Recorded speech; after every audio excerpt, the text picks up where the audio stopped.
Students welcome to science class.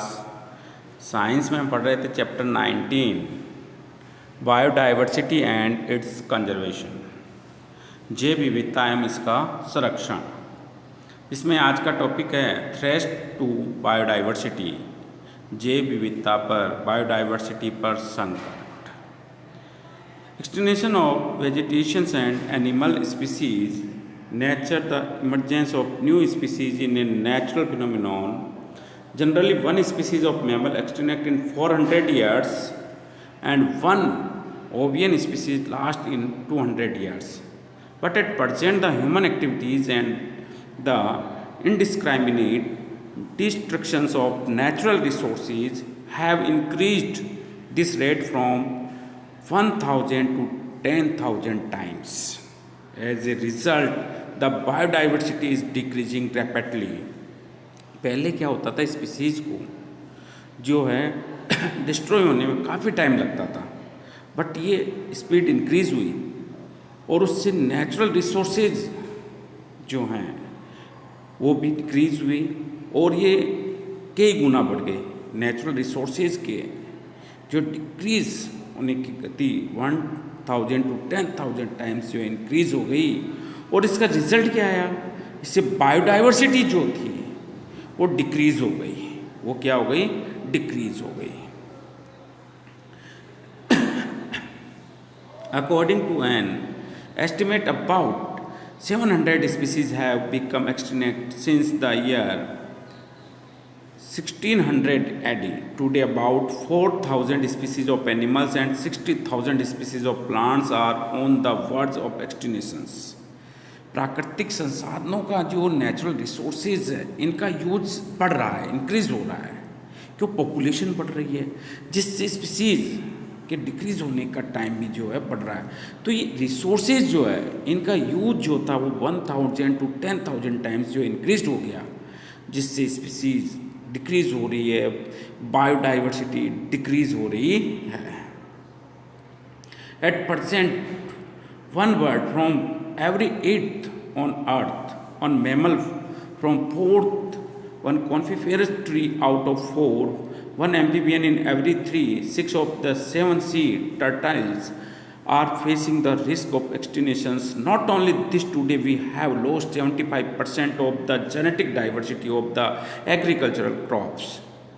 क्यों genetic diversity क्यों भाई डिक्रीज हो रही है, इसका लॉस क्यों हो रहा है? क्योंकि इसका लॉस होने का रीज़न है आजकल ह्यूमन जो है वो केवल ऐसी क्रॉप्स ही बोते हैं जिनकी उपज ज़्यादा हो, तो वो एक तरह के ही प्लांट्स लगाते हैं, जिससे जेनेटिक डाइवर्सिटी जो है उसका लॉस हो रहा है। Due to extensive exploitations about 75% of the world's fish are at the risk of extensions. आज 75% जो है विश्व की फिश जो है विलुप्त होने के रिस्क को उठा रही है। In the last few year Asian cheetah, Javanese rhinoceros, Himalayan quail and pink headed duck become completely extinct from India. Bharat से जो है पिछले कुछ वर्षों में जो है Asian cheetah, Javanese rhinoceros, Himalayan quail, pink headed duck जो है पूरी तरह से एक्सटिंक्ट हो चुके हैं, यानी विलुप्त हो चुके हैं। Following are some of the reason for biodiversity loss in today.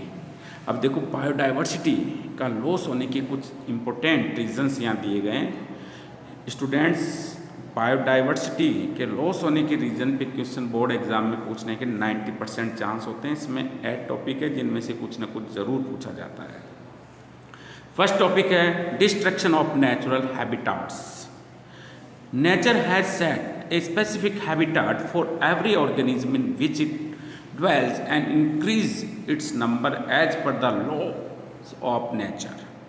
But in order to fulfill the needs of the growing population of the world, by विश्व की जनसंख्या जो है, पॉपुलेशन जो है वो बढ़ रही है, जिससे उनकी नीड्स भी क्या हो रही हैं, बढ़ रही है। We are expanding the township and agricultural land by the destroying these natural habitats.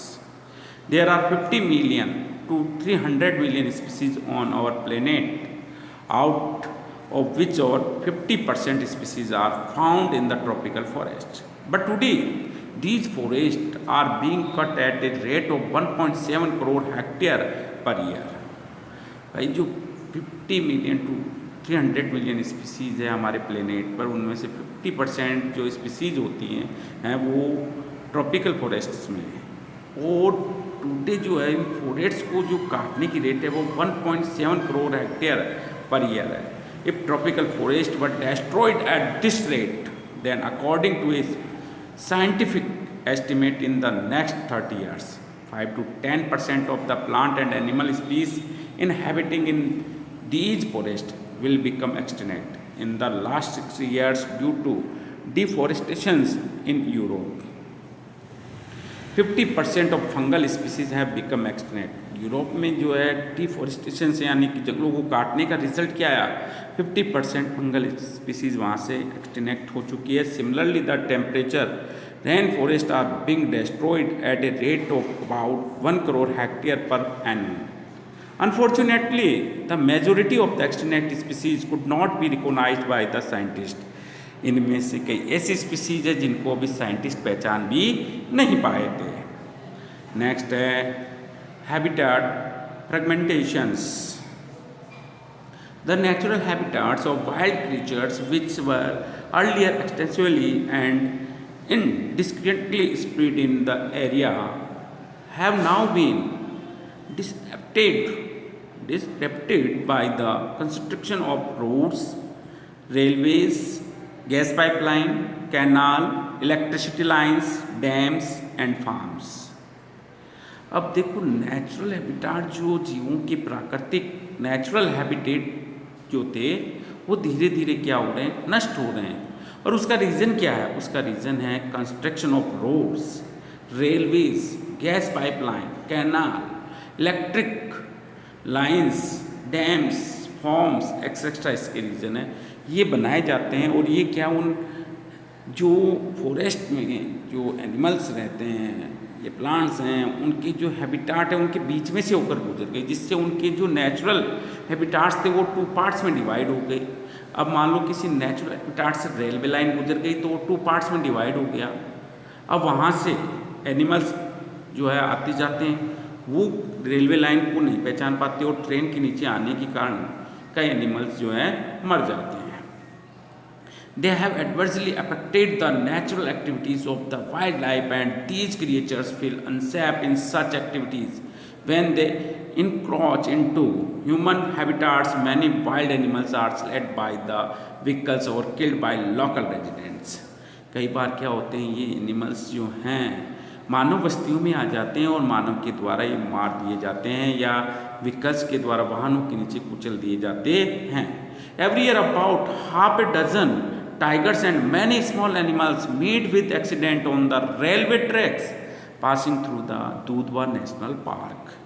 दूधवा नेशनल पार्क से रेलवे लाइन गई है, उस पर लगभग आधा दर्जन टाइगर्स जो है प्रतिवर्ष मारे जाते हैं और बहुत सारे स्मॉल एनिमल्स जो है वहाँ एक्सीडेंट में मारे जाते हैं।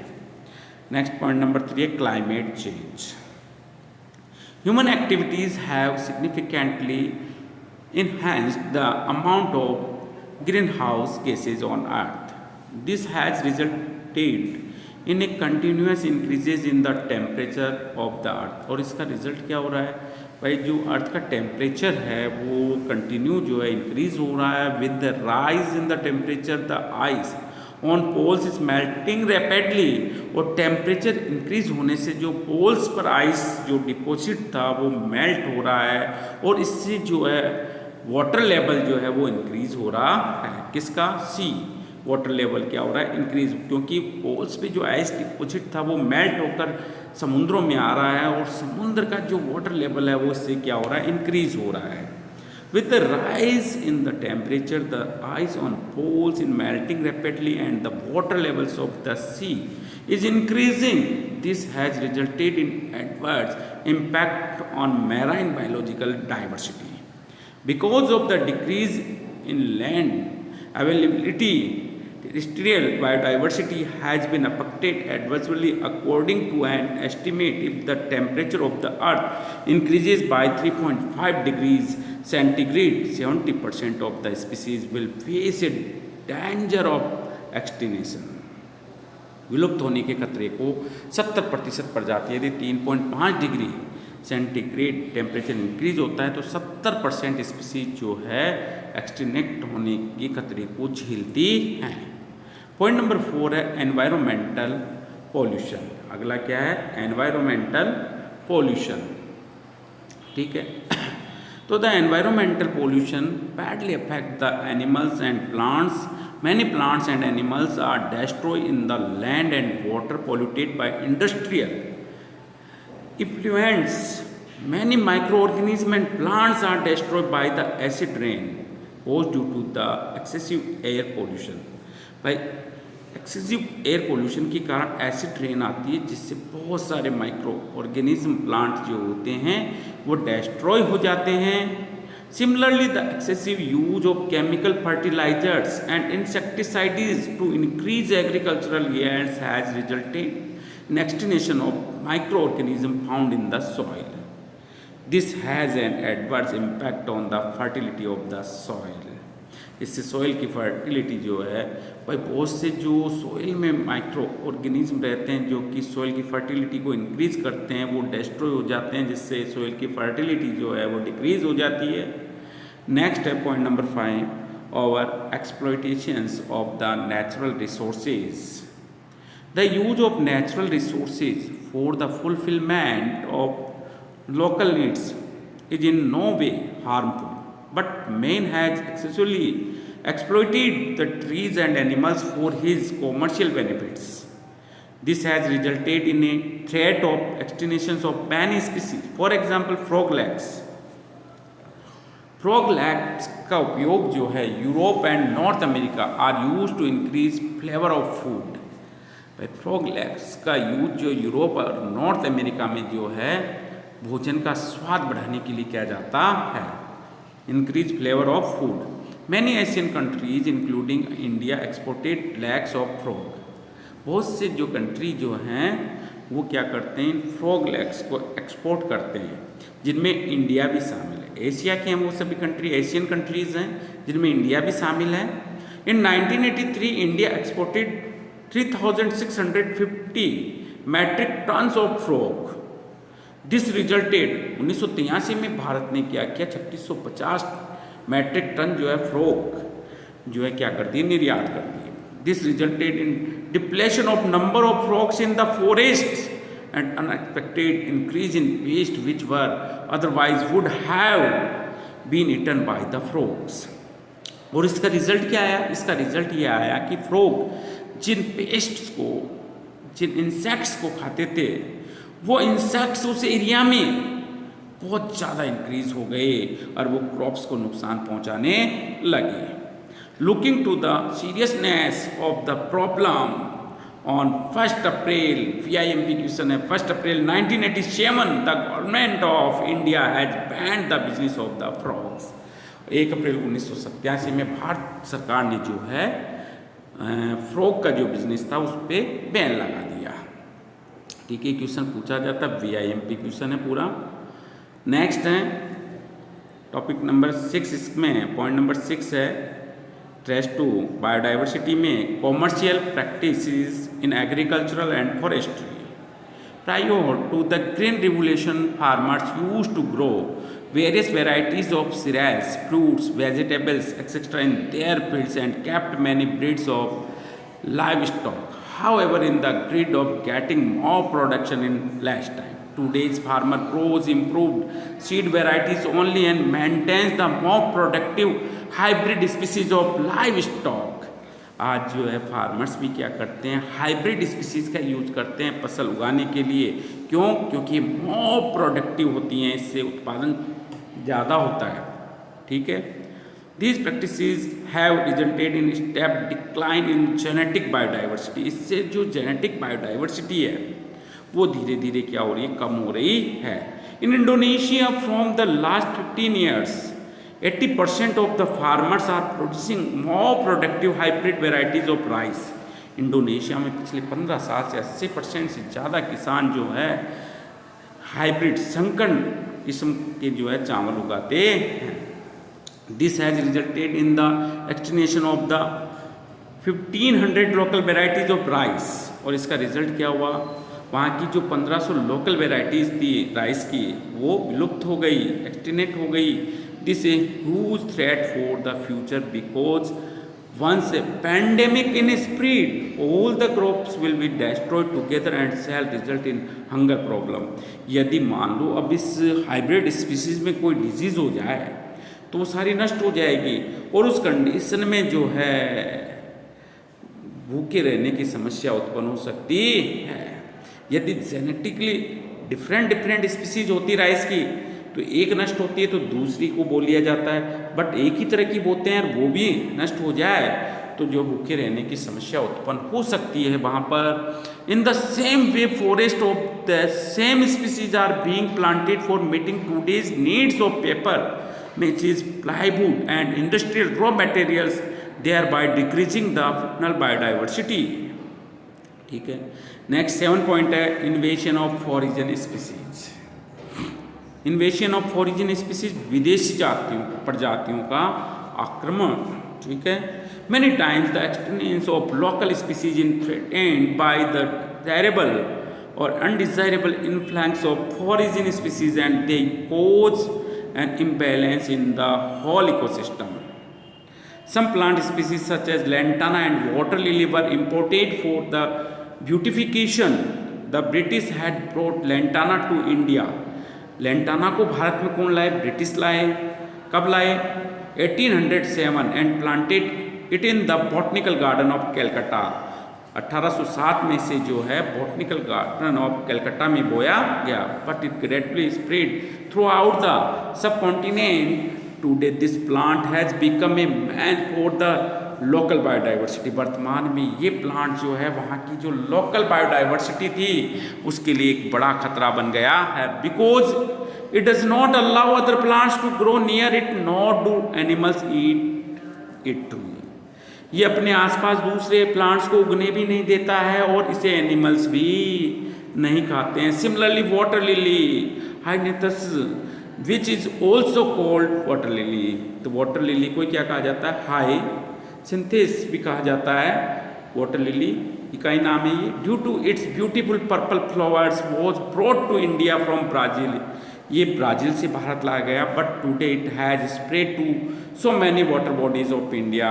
लेकिन ये पानी में पूरी तरह से फैल गया है. The uncontrolled provision of hyacinth यानी water lily prevent the sun rays to reach beneath the water. As a result, the plants present in the water are destroyed and due to lack of oxygen, the organism begin to die. ये उन तक oxygen नहीं पहुंचने पाता, other plants के पास पहुंचने देता है जिससे वो अदर प्लांट्स जो है डाई हो रहे हैं. Similarly some exotic species came involuntarily with imported food grains for example.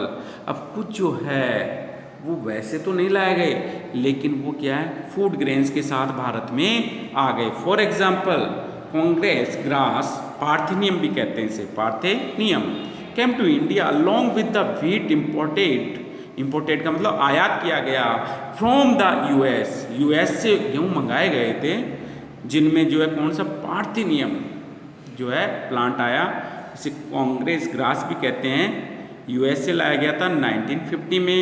Congress grass is one of the most dangerous weed. ये वीड है जो कि डेंजरस है. स्पीसीज ऑफ द वर्ल्ड, विश्व की खतरनाक खरपतवार है, वीड है. Which is not consumed even by the animals.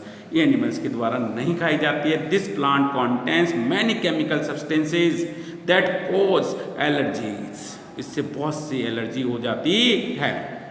This grass has become a huge threat to our local biodiversity. ये पार्थेनियम ग्रास जो है वो भारत की जो स्थानीय बायोडाइवर्सिटी है उसके लिए बहुत बड़ा खतरा है.